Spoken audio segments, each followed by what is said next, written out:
publik, misalnya melalui media massa, baik cetak, elektronik, maupun media sosial serta media luar ruang.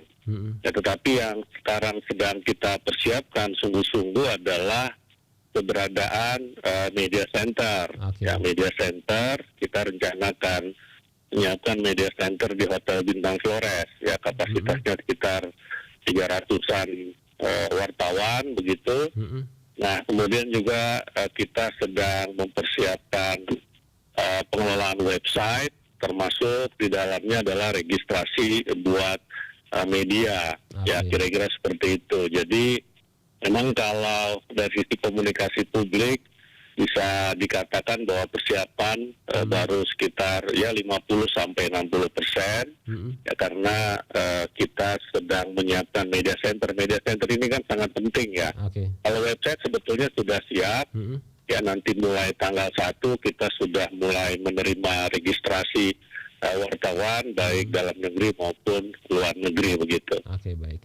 Untuk websitenya ini proses registrasinya nanti sudah disampaikan begitu ya ke wartawan begitu sosialisasinya Pak Usman ya? Iya, jadi kita sudah punya yang kita sebut media advisory ya. Media advisory itu sama juga seperti KTT G20 kemarin kita juga menyiapkan media advisory yang kemudian kita sebarkan ke teman-teman media, ya karena di situ terdapat beberapa prosedur yang harus ditempuh oleh media ataupun wartawan ketika ingin melakukan registrasi begitu. Jadi kita pasti akan sosialisasikan kepada media-media sebelum tanggal 1 April dan ya selama proses registrasi. Jadi registrasi itu rencana tanggal 1 April sampai 26 April. Baik. Pak Usman, untuk media centernya ini targetnya kapan nih rampung? Ya, media center ini akan beroperasi H-2, ya berarti sekitar tanggal 6 begitu. Tanggal 6, KTT kan mulai tanggal 9. Tanggal 6 itu sudah harus beroperasi H-3 ya, sama seperti kemarin di KTT dan di KTT G20 di Bali kemarin. Jadi ya paling tidak ya tanggal 5, tanggal 4 itu sudah harus siap begitu infrastruktur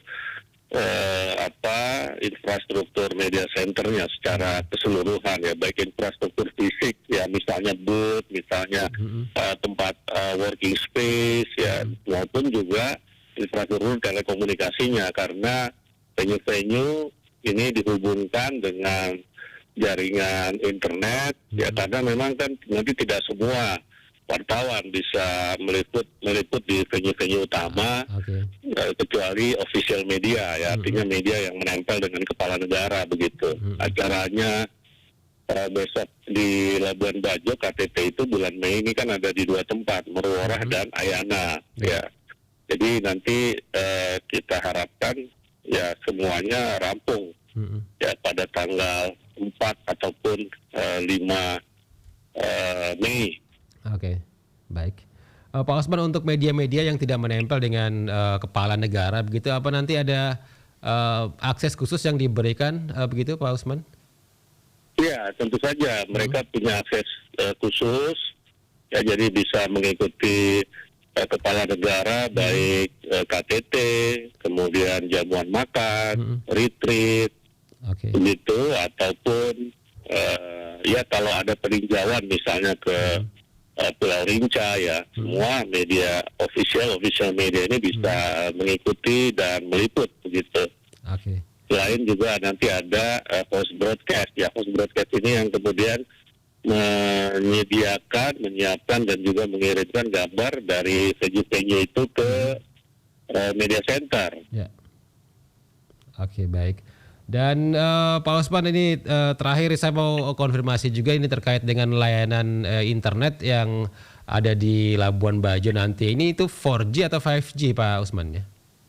Ya, kita sebagian besar akan 4G ya, kan 4G ada 1.000 lebih BTS 4G. Kalau 5G itu hanya beberapa ya, beberapa. Jadi tetapi bisa saja kita perkuat ya, kita perkuat yang biasa disebut 5G showcase begitu ya. Jadi hanya ada barangkali selama masa KTT begitu. Tapi yang sekarang eksis yang tersedia itu 5G-nya baru beberapa BTS ya, sama juga seperti kemarin di KTT G20 Bali itu 5G ya selama KTT G20 ya, sementara yang permanennya itu lebih banyak 4G begitu.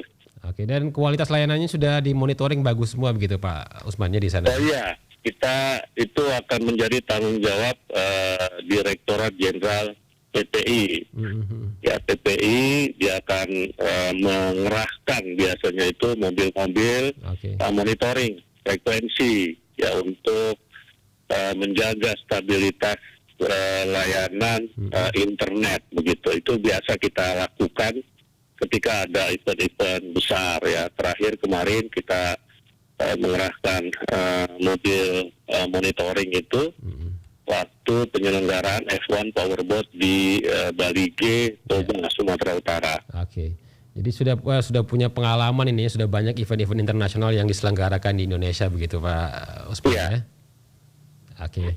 Baik, Pak Usman terima kasih informasinya untuk RRI ND pagi ini Pak Usman. Selamat beraktivitas kembali. Salam sehat. Selamat pagi. Ya, selamat pagi. Dengar demikian wawancara kami bersama dengan Dirjen IKP Kementerian Kominfo Republik Indonesia, Usman Kasong, yang sudah menyampaikan terkait dengan persiapan dari Kementerian Kominfo Republik Indonesia dalam rangka KTT ASEAN 2023 Mei mendatangnya di Labuan Bajo. Sejumlah persiapan terus dilakukan, baik itu peningkatan kualitas jaringan internet, ke media center, website tadi juga disampaikan oleh Pak Usman, ini terus dilakukan dalam rangka menyambut KTT ASEAN. Dan sesi wawancara bersama Dirjen IKP Kominfo Republik Indonesia ini mengakhiri sesi wawancara kita di Florata pagi ini. Saya Rizwan Sumbi masih akan terus hadir menemani Anda, dan Florata pagi ini ya masih terus hadir menemani Anda hingga pukul 10 waktu Indonesia Tengah nanti. Pendengar tetap terus bersama Pro 1 RRI ND, kanal informasi dan inspirasi.